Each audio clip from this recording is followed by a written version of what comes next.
Man, what's going on, everybody? Welcome back to the Hive Mind with Jalen, man. Welcome back to Hive Mind. It's good to be back, man. It's been a while, but you know what? Some things don't change. And you know what hasn't changed? The Hornets has still been getting dubs.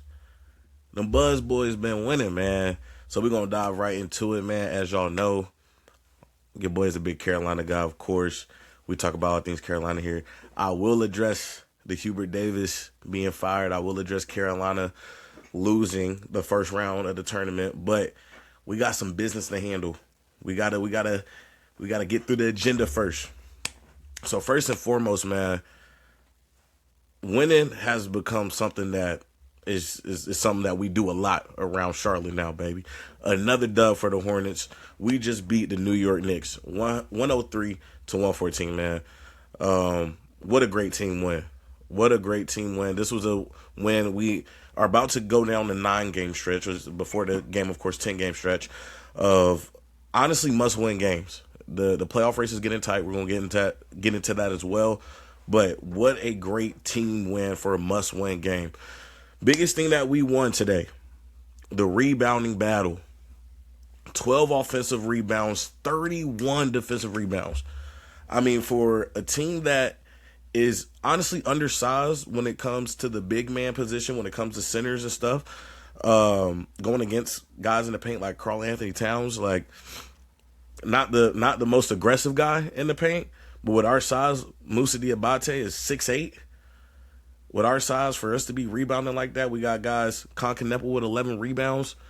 I mean, this is the time where the team and everybody is clicking the way that you want them to. You don't got the big, you don't got your normal rebounding guy like you normally have with Mark Williams. Who's going to pick up the slack?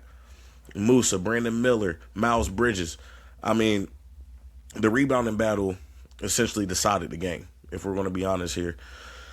Biggest thing to work on, though, you know, we're going to enjoy the things that went well and criticize the things that did not go well, even though we won. No surprise here. Turnovers. Charlotte, we are a turnover machine. 17 turnovers. And to match with that, the Knicks had 17 points scored off turnovers. We would have put crazy belt if we didn't turn the ball over so much.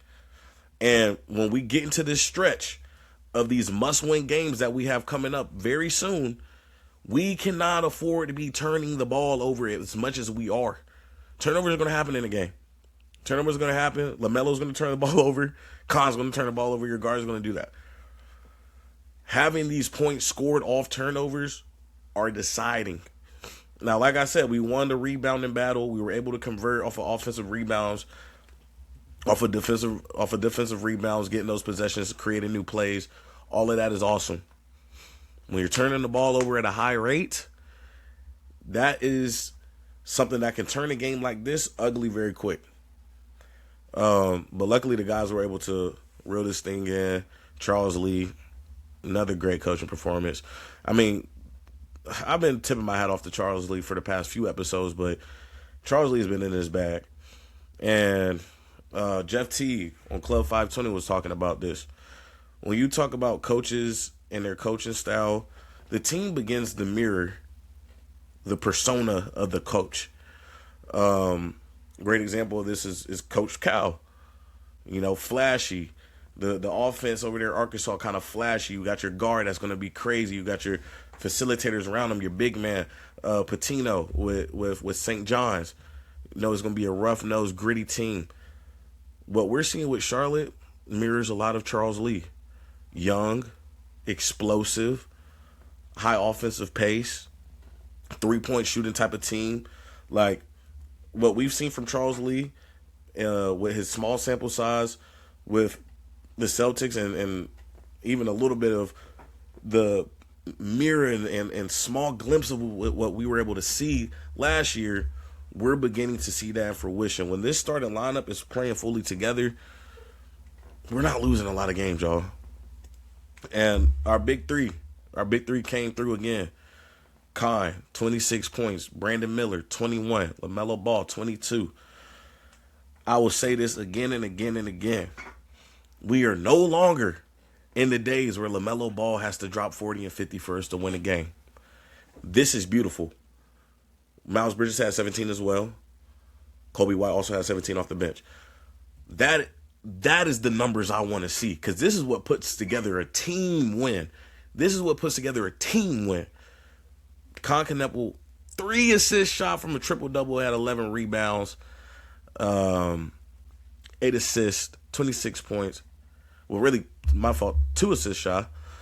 And congratulations to Con Kneppel, now the youngest player to hit 253 points made in a season.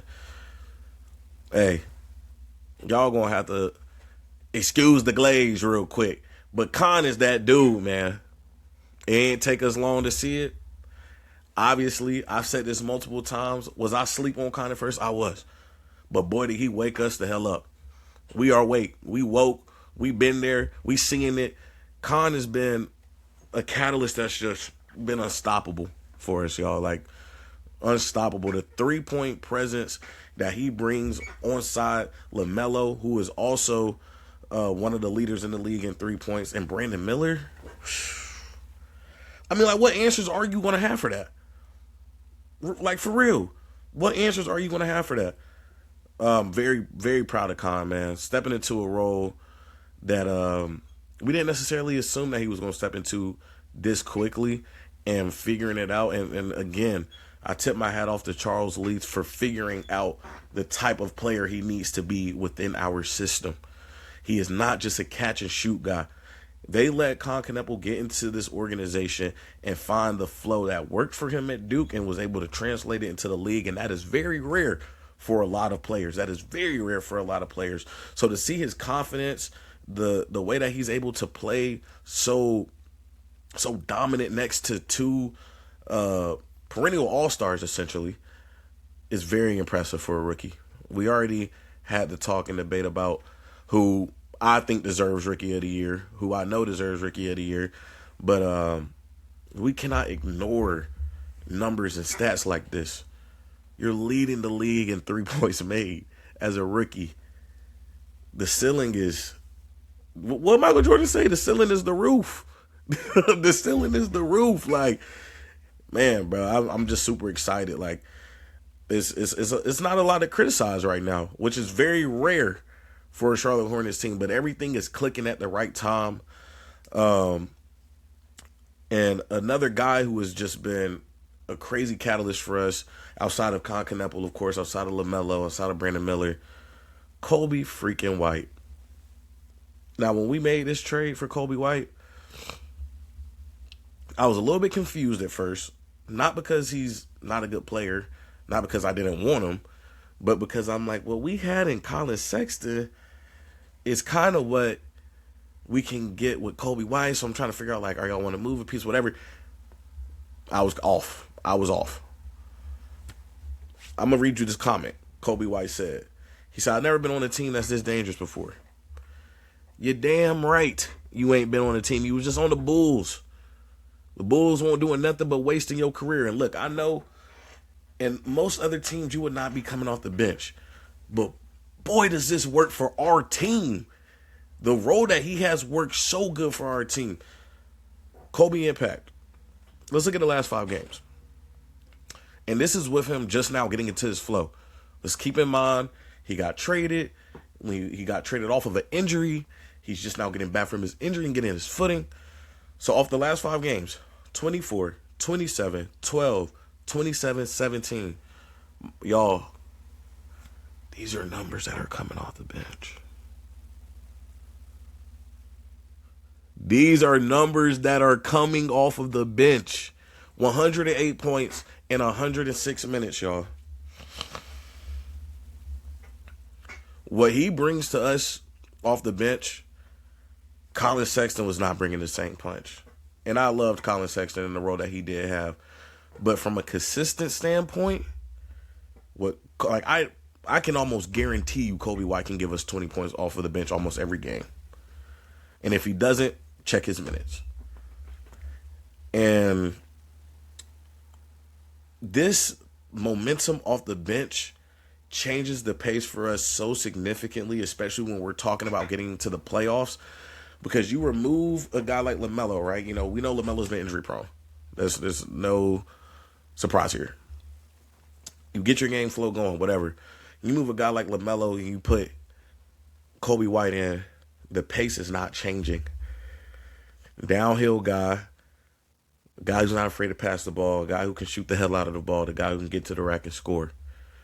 So you have a guy who would normally be starting on a lot of other teams, who can come in off the bench and give you starter minutes, starter scoring, starter points alongside other guys who are still talented. And don't even get me started on the ways that we can start mixing the lineups around. You put Kobe White in at point guard, move LaMelo to shooting guard, have Brandon Miller come in at the 3, and like his presence brings so much more to the team in terms of diversifying the lineups, being able to switch people out and not be afraid to put guys on the bench and let guys rest for a little bit, and maintaining a lead and all of the things that you want out of a guy to give you that punch off the bench. Kobe White is doing that. He is doing that quick. He is getting his footing here quick. And like he said, he's never been on a team this dangerous before. This guy's new here. Let's keep this in mind. That should speak to the volumes of how the team is being coached and the talent that's on the team. For years, people have been asleep to what the Charlotte Hornets offense can bring. The biggest issue has always been injuries. The biggest issue for the last 2 to 3 years has always been injuries. It has not been a lack of talent. Like it's as surprising as that may sound. The issue has been injuries, not consistently letting these guys play together and build chemistry with each other. And then you got a guy like Kobe White and Con Kneppel in on a team who last year, when we're healthy, when the team was fully healthy together, was winning games, losing most games with injuries. Come on, bro. I don't think y'all realize how high the ceiling is for this team. I truly think that we can beat any team in the league on a good day. I truly do. I truly do. With the current roster we have right now. I truly do. We are on a Detroit Pistons trajectory. Keep in mind, let's look at what the Pistons were doing. What was that, like 2-3 years ago, when K was losing a lot of games, sitting there frustrated in his press conferences. We knew the talent K had. We knew what Jalen Duren had. Like, we knew it was there. Issues with coaching, issues with injury, issues with consistency and veteran players. And then all of a sudden, get a few more pieces in the draft. Get a Thompson twin. We get a Con Kneppel. Like, y'all seeing the correlation here? And then now, all of a sudden, the wheels start churning. The team starts playing better together. And then we saw a sneak of it 2 years before this year now with them having a 1 seed. I believe we're on that type of trajectory. You got to think, if we started off the season as hot as we are now, Con got very confident quickly because we had LaMelo and Brandon Miller down at the same time at one point. He had to step into a number 1 role, which ultimately helped his confidence, like similar to the situation with Duke. But if we have a fully healthy team next year, from start to finish, y'all ain't ready for me to start. Y'all not ready for me to start ratting like that. But if we have a fully healthy team from start to finish next year, boy, out the mud with Rashad McKay. Hey, it's out the mud. Look, man, I can go on this for days, but we are going to talk about the playoff race because with just 9 games remaining, we have the 3rd hardest schedule. We have the 3rd, and we got one out the way now, one I was worried about. Great win. We still got the 76ers. We still got the Celtics. We still got the Nets. We still got the Suns. We got the Pacers. We got the Wolves, the Celtics again. We have the Pistons and the Knicks again. These going to be some tough games. I'm not going to lie to you. I mean, you can mark off the Nets. You can mark off the Pacers. Everything else is going to be hard fought. And I want coaching staff. I want Charles Lee. I want everybody to be smart during this time. Because knock on wood, we can't afford no injuries. Let's make sure we rotate these lineups. We need to win these games, but we also need guys healthy. Because quiet is kept, we're going to be a playing team. Like, for sure. We'll be playing to get to the play-in. So, if we are in a position, which is the worst outcome, where we have to play up, where we're at maybe 9 or 10 or whatever, we need guys healthy. We need guys ready to fight. So, it is going to be a tough battle. You know, that 76ers, we've had their number for a little bit this season. They're getting healthier. That's going to be definitely going to be a close game. Playing the Celtics twice, I'm assuming we're going to split out of that 2-game stretch. Suns is a team, very sneaky team. If Dylan Brooks is back by that time, very sneaky team. Very sneaky team. Defensively pretty solid. Mark Williams reunion, playing against him. Offense, though. Their offense is kind of nice. I think a lot of people, they've been kind of a little bit of an under radar type of team. But with Devin Booker, Jalen Green, even Grayson Allen, y'all, like, hate to give it to him, but they got some guys on there that can shoot that rock. So matching up with us, they play honestly kind of similar to us a little bit. I can see that game being very competitive. Timberwolves with Ant being back will be a tough one. Pistons rematch, man, you know who I'm taking. Them Hornets, man. That Pistons rematch, we need that. Knicks rematch, I can see it being close too. So it'll be a tough race with the other teams, but I really think realistically, where we are at right now, we can finish at 7, but our ceiling is high. If things go, the right way, I could see us finishing maybe even at 6. But right now we're currently at 9. That's even with our win today. Let's look through it real quick. Raptors are for win the loss 40-32, 76ers 40-33, Magic 39-34. We are 39-34. Heat are also 39-34. So those last 3, we are all really competing for 8, essentially. But I could see a reality where, we go out here, beat the 76ers, get them another loss. We move up to 40 in 34, so we match with them now. And the Magic and Heat end up losing the next 2 games. We're talking about something totally, completely different here. We're talking about us being potentially in the 7-6 area with the Raptors being 40-32. So all of these games are very, very close. Like for 6 through 10, the next 9-game slate is going to be very deciding. I could see a reality where all of these teams shift, either up or down. But this 6 is locked. Like, I don't think, based off of the way the Hawks have been playing, I don't see them falling. Definitely don't see the Cavs, Knicks, or Celtics, or Pistons falling any further.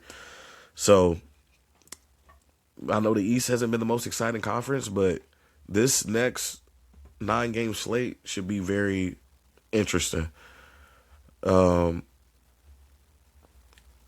I said, Magic, Heat, Raptors, all of us, we're all essentially within a game or 2 in the standings. And I'm ready to see how it goes. I mean, the final stretch means a lot. As it stands right now, I like our odds, honestly, with any of those teams. If we are in the play-in, I really do like our odds. If we play in the 76ers, Magic, or the Heat. The team I would want to match up with the most would be the Heat. The team that I wouldn't want to match up with is the Magic. Even though they haven't been playing to the caliber that they should be, this was the team that I was high on before the season even started. I think Paolo is a superstar in the making at some point if they can figure out what's going on with the pieces around them. But I like this team. I like that Magic team a lot. Desmond Bane, Suggs, all those guys. I think at the right time with the right opponents, they can get rolling. And I don't want them to get rolling against us. I don't think we match up well with them. We can't. They're a bigger team. We can't really guard all of those guys. We're not a super duper defensively sound team. But they'll give us a run for our money when it comes to locking in a play-in spot. But the Heat, we just beat them boys by 36 points. No, I'm sorry, 30 points. It was 136 to 106. They don't have no real point guard. And Davion Mitchell is a good defensive guard, but he not guarding LaMelo. He is not guarding LaMelo. He not guarding Kine. He not guarding B. Mill. All three of those guys will have a field day against the Heat. Now, Bam ain't going to give us 83, but Bam will have a good game. Tyler Hero had a really good game against us when we played them at home in our win streak. I remember that. But I like that game. I think that's more of a team that kind of matches us where we are right now. I think the Magic are underperforming. I think the Heat are performing to the expectation that they are. I think we're overperforming. So out of all of those three, I personally would want the Heat. And if the 76ers are still banged up, no Embiid, no Maxey, give me the 76ers. We really can't compete with all of these teams. Like, that's the catalyst, though. Like, that's the crazy part. We've seen all year. We've beaten the Spurs. We've beaten the Thunder. We've beaten the Knicks. Like, we've beaten all of these teams who are the Rockets, teams that may have been considered contenders for most of you guys. We're beating these guys. So, I really like our odds against any person. And I'm this confident that we can play because when we have won games this season, y'all, we have the highest point differential average in wins. We have the highest point. My fault. I spoke way too fast. We have the highest point differential average in games with plus 18. I mean, hold on. I don't think y'all hearing me. I don't think y'all are hearing me. I'm this confident because when we have won games this season, we are beating teams to the ground with an average win point differential of 18.1. This is not just a Hornets history stat. That's a good all-time stat for the season. This is a NBA season high all-time stat. This is generational belt to ass that we're putting on teams. This is NBA history that we're making in this season. When we are winning games, we're averagely beating teams by 18 points or more. Y'all not hearing me. Y'all aren't hearing me. Do y'all understand what this means? This means that when a team see us, if they lose, they get in that belt. And you can look at the teams we beat in. You can look at the good teams that we beat in. That means that when we are competing, we're competing at such a high level, we're bringing teams up to our level to play. We are setting the tone of how the game should be played. Because if you are not matching our offensive, like how explosive we are playing offensively, you're going to get beat by a lot of points. We are setting the tone in these games early. So that is where my confidence comes from. This is generational B to A. Generational belt. So I feel like with these next 9 games coming up, it is going to be crucial for LaMelo, Con Kneppel, Brandon Miller, and Kobe White to be the rotational guys that is giving us anywhere from this 15, 17 to 20 plus points range. From a defensive side point, we need to be winning the defensive battles on rebounding as much as we can as an undersized team. And we don't need to be turning the ball over. You'll turn the ball over in games. The rate that we've been turning the ball over is a little concerning. Those are game-deciding type turnovers. I think if we clean up our execution with turning over the ball, continue to play, I'm just going to say do our best with rebounding because we are undersized a little bit. But in a game like this, it gave me hope. Continue to play well with rebounding. Continue to play teams at a high offensive level where we're bringing teams up to our level to play. I don't see a reason why we cannot finish at 7 or if not higher. I tip my hat off to Charles Lee think he's doing an amazing job so far this season. Think that you've solidified your tenure this year. And this race is about to be crazy, y'all. My last point, get off of Hornets real quick with college basketball going on. This is Hive Mind. We cover Carolina sports, Carolina basketball, and not just the Hornets. Carolina basketball as well. UNC lost to VCU in the first round of the March Madness tournament. And a lot of fans are mad, as they should be. As they freaking should be. Hubert Davis has been fired from UNC. It's now time for us to go on the coaching search. Did Hubert Davis deserve to be fired from North Carolina? Yes. Does that mean that he's not a great guy or whatever? No. It's tough with a situation like this because you have a guy who embodied the Carolina spirit. But this brings to light a bigger problem with UNC, which is the times that we were trying to play in is gone. That's why Roy Williams left. That's why Nick Saban left Alabama. We are in an NIL era where what is on the front of your chest doesn't matter as much anymore, more so than what you can put in my pockets. If we want to get back to the level that we once were, Jay Will, I know y'all saw my Bricks podcast, the quote I put with Jay Will saying that we're no longer a blue blood or top 5 in relevancy. If we want to get back to that point, unfortunately, I don't even think it starts with coaching. It starts with that money. Open up that bag.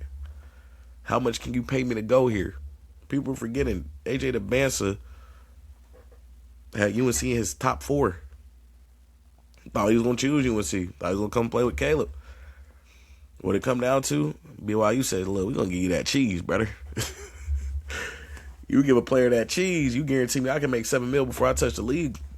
Where do I sign? So I think ultimately, of course, UNC has to find a coach who lives up to UNC standards, a winning coach, a coach who can bring a new tone to Carolina that will really help to restart and revamp this thing. But until y'all open up that NIL, until y'all are really willing to spend some bread outside of just on one premier player, you will continue to underperform and continue to disappoint. So I'm going to leave that there. Like I said, I got to get my little splash of Carolina in there. But yeah, man, I'm excited for these next 9 games, I'm excited for what the play-in will look like. And I'm excited to see this team continue to keep growing. Again, shout out to Concanepo, making NBA history. I'm just so excited to have a Ricky on our team that is really just helping turn up a team that just needed that one more spark, that one more punch, and he ended up being that guy for us. So congratulations to UConn, Hornets. We got this thing. We 9 away from greatness. Appreciate y'all tapping in with me. Till next time, we are out.